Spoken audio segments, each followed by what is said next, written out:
Hey, it's Demetrius Flowers, and today is day 39 of my personal growth video blog. And last night I was having a conversation with my wife that quickly went from a conversation to a heated debate to an all out, I'm talking about WrestleMania argument. And it had to do with and surrounding leadership.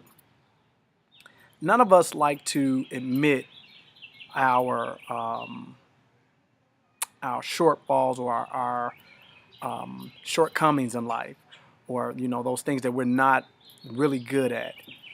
And for so long, I've had this image of myself as a leader that I was have these leadership abilities and skills and things like that that I can get people to follow me.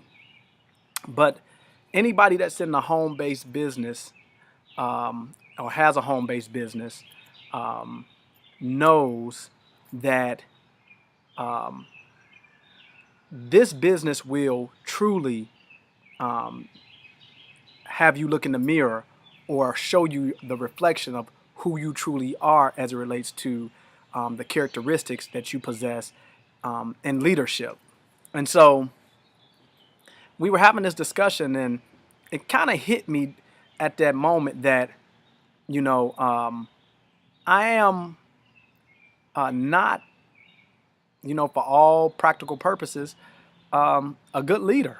I'm not, and it's not something that I like to admit. It's kind of difficult to even sit and put on video. But I'm going to put it out there for the world because I believe a lot of people are dealing with some of the same things I'm getting ready to discuss. I believe that there's two forms of leadership, and I termed them my own thing, and so don't go Googling it. It's not something that's been scholarly looked up or I think written about. But I think there's two forms of leadership. It's the form where people are forced to follow you because you hold a position of authority and are the individual that is leading them through whatever obstacle or goal that you all have, whether that's you being in a position at work and you're leading them, military. I spent a number of years in the Marine Corps and obtained the rank of sergeant. And so people followed my lead. And I believe that the characteristics that I possess showed them that I was a good leader and they wanted to follow me. In fact, I've had Marines since I've separated, that have stayed in contact with or have found me through social media and Facebook, who have said as much to me, that they feel like I was a great leader or I inspired and motivated them. And so I know I have those characteristics, but the second part of leadership, I believe, is being able to inspire and motivate people who know nothing about you and are not forced to get to know you to follow you. How do you get put yourself in a position to where they can trust you?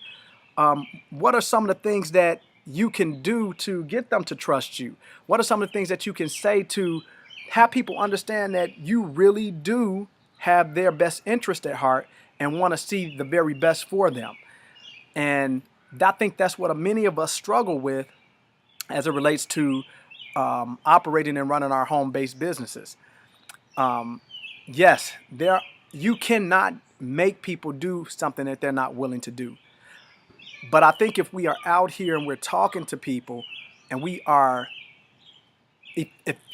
effectively getting our message across as to the mission or the movement that we are creating for whatever it is we're doing in our businesses, there should be people who are willing to get behind us and follow us because they believe in whatever it is that we're doing. And what I've figured out is that I do not effectively communicate that. I know that my heart is in the right place.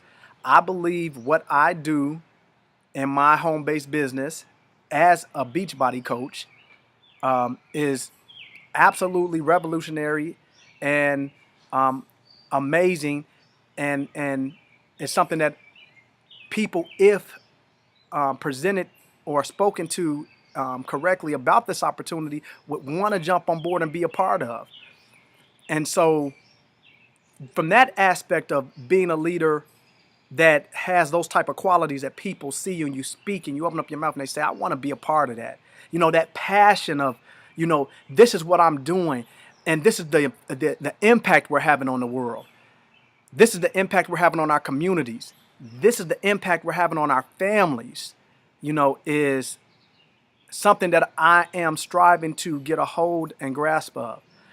And I know that so many people that have home-based businesses are struggling and dealing with some of those same things.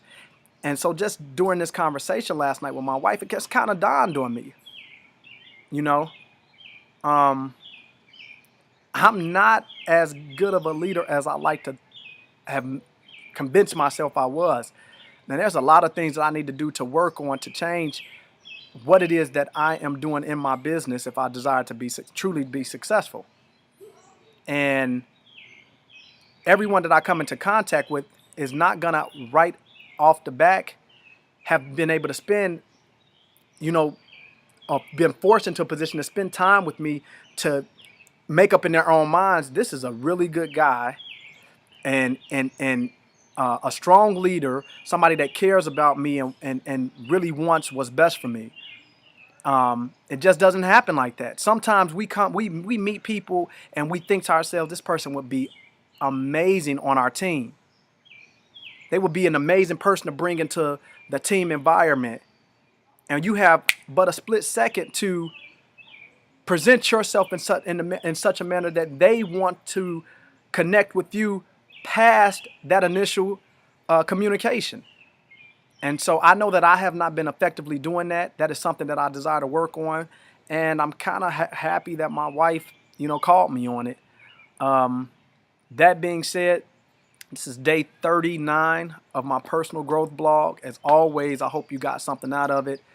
And to all of my home-based business owners, entrepreneurs out there, keep pushing, keep educating yourself, keep finding ways to motivate yourself, and most importantly, keep being you and keep loving on people. I'll see you guys later.